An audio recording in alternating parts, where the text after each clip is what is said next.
Hey everybody, it's Jason Blaha here, and I had a subscriber ask a question about his chesticles, which I'll flip in here for you guys. And basically he wants to know, and this was done in the video that I did about bringing up your entire shoulder girdle, the best way to do that, and the basic compound movements to do that.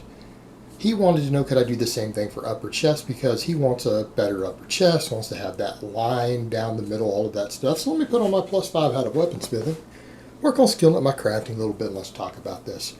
Alright guys, this is just some basic physiology here. We don't really need to assess the value of aesthetics or any of that here.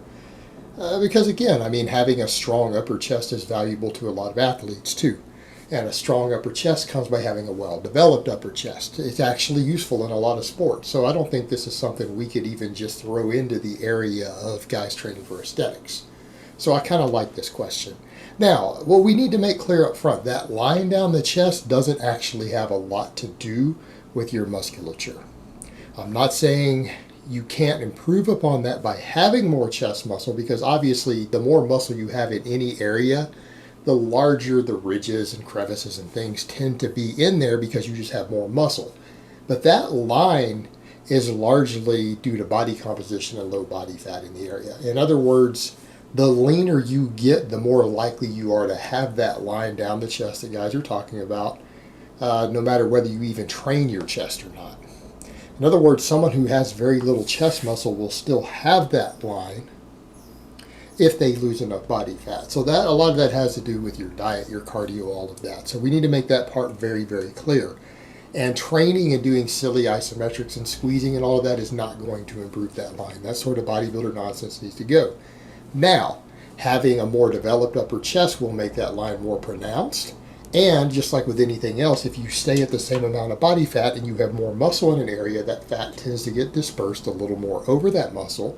And so therefore it can create a little bit more definition without the loss of body fat. So you do have an advantage there if you build more muscle there. But at a certain threshold, if you don't get lean enough, you're not going to see that line no matter what you do. And that's just a simple reality that you have to accept if you're looking for that. But again, you don't have to be quite as lean if you can add more muscle in the area. So there's merit to that. Now, as far as that goes, a lot of people would say, well, flies and all that, that's not really useful, guys. You just need to stack on as much muscle as you can onto your chest. And again, he mentioned in there that he doesn't want the bottom heavy pecs you see on a lot of bodybuilders today. And a lot of that has to do with just picking your exercise selection carefully. A lot of people would say, well, focus on incline, but I don't think that's necessarily the answer. That is an option. You know what? If you got really, really strong on the incline bench press and you did the exercise in a manner that works the chest correctly, which means scapular retraction coming all the way down, getting a deep stretch on your pecs and doing the full range of motion, that will develop that area along with a lot of other areas. Incline bench is useful for that, and that could actually be done with dumbbells or a barbell. No argument there. But I think a better point could be made that if you are training in an overall balanced manner, it may not be necessary to do incline to fully develop that area. And that's kind of a take-home also. The reason you'll see the guys with too much lower chest is the excessive focus on, flat and decline pressing without doing enough upper chest work. But that upper chest work can come from other exercises that people don't think of as traditional chest exercises. If you go back to that video, I discussed the standing press, the press. We know that the press works the entire shoulder girdle and the upper chest. I made that very, very clear in the video. Because the standing press allows you to get a longer range of motion, you can touch your chest and then you can drive your head forward so that it works the entire shoulder girdle and it works the upper chest. That ability to lean back a little bit and touch your chest and come to a dead stop on your chest actually can produce a tremendous amount of upper chest development. And people don't realize that that exercise actually works the entire chest, but it puts a much, much larger focus on the upper heads of the pectorals. Whereas in the flat bench also works the entire chest. The weighted dip works the entire chest. It just doesn't put as much focus on the upper. It tends to build the lower portions of the pectorals more. Now, what I recommend to people who are concerned with overall shoulder health I actually agree with the starting strength guys on this one. I think they're dead right. I'm not going to argue that point with them.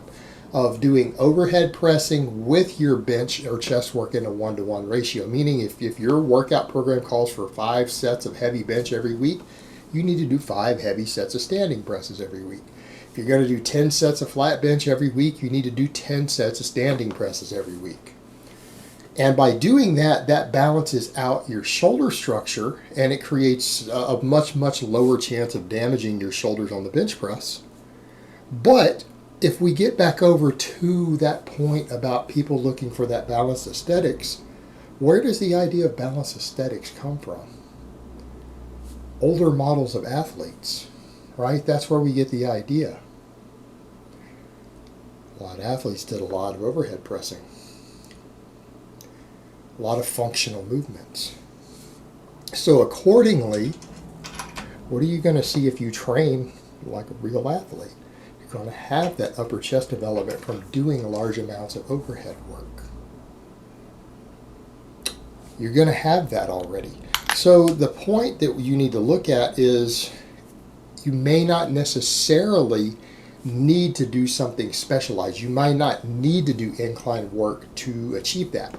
You can most likely do it just by increasing your strength and your workload and your weekly tonnage on the strict standing press, because that can build a tremendous upper chest. So if you get as strong as possible on that and you balance that strength out, and I usually say you want about 2/3 of the strength on your press versus your bench press. So in other words, if you can bench press 300, you should probably be able to strict press 200, right?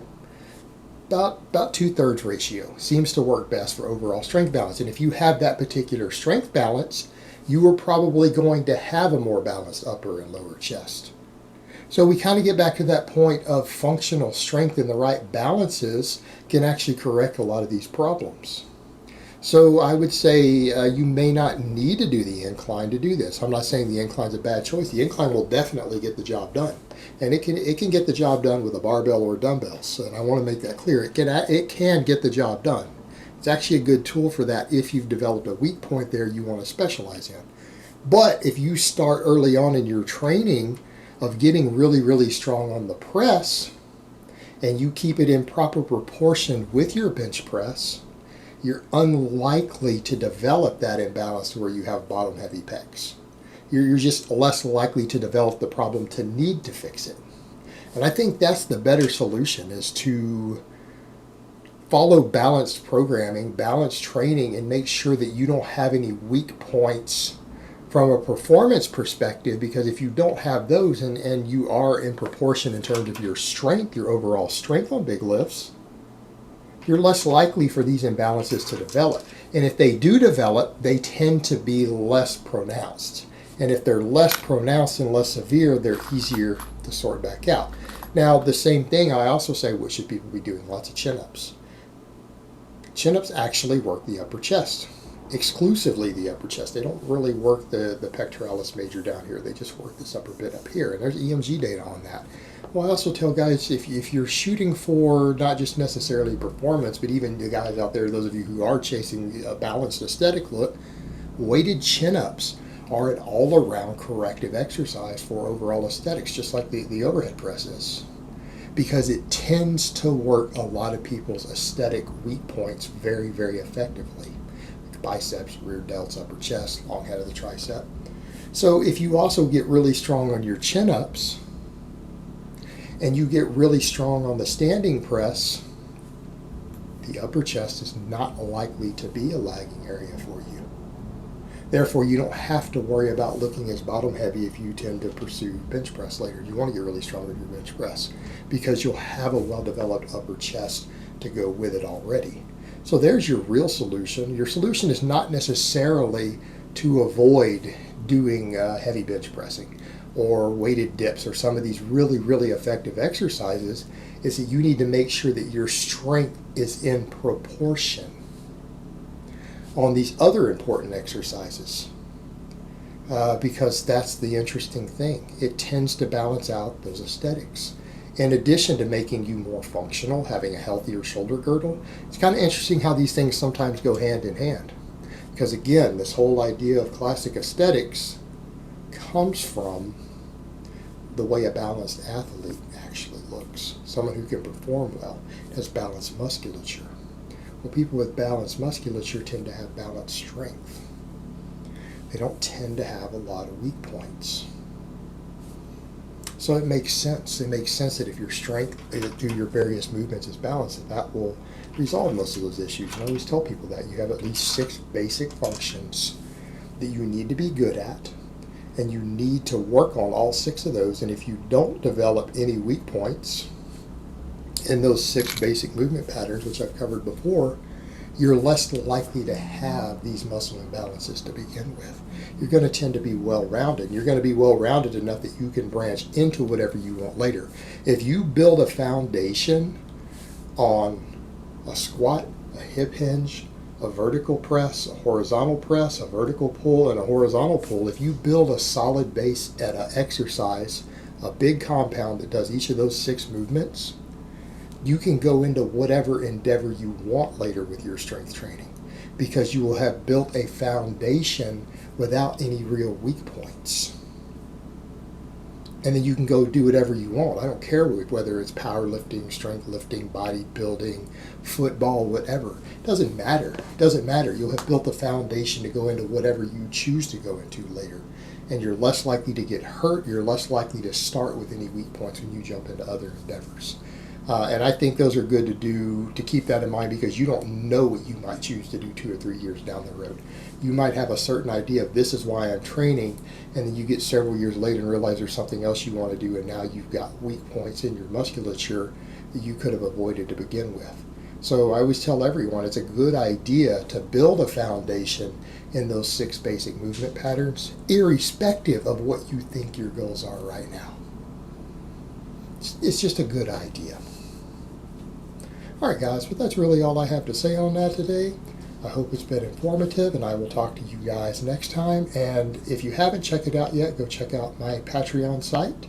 It's in my About tab for some of my unique content that I don't always cover here. All right, I'm out.